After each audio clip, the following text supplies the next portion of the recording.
What has working with lawyers taught you about business? That they always think of the worst outcome. Mhm.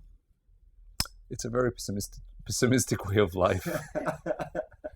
I also, it's funny, but I have a lot of lawyer friends, and just I really appreciate them and love them. But they go through an education process when they always think of the worst thing, and it's just a horrible way to go through life. Sadly, I hope I'm not hurting anyone. Um, and, I can't say I'm in favor of that. I mean, that's their job to think of the worst case scenario and figure out what to do in that case. Um, but first of all, usually they don't figure out what to do in that case. They just throw it at you, and you need to figure out, and then you just have more things that you need to figure out.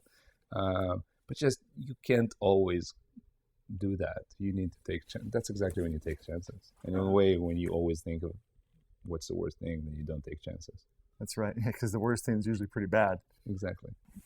Growing up, and I remember that especially after I got my license, my driving license, and every time I would go out of the house, my mother would say, "Drive carefully," or she would say something like, "You should really be careful out there." It's like, if you always focus on like what's the worst that can happen, like you're not going to enjoy that. Yeah.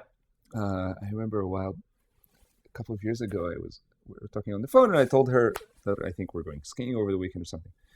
You should be careful. And I was like, why? Like, I'm telling you we're going skiing, instead of focusing, oh, it's going to be awesome. Who are you going with? What are you going to do? She's focusing on the dangers of going skiing, and she's 5,000 miles away. You can't do anything to affect that. And I think that in a way that's the same thing with lawyers. Like, just let's try and then figure out.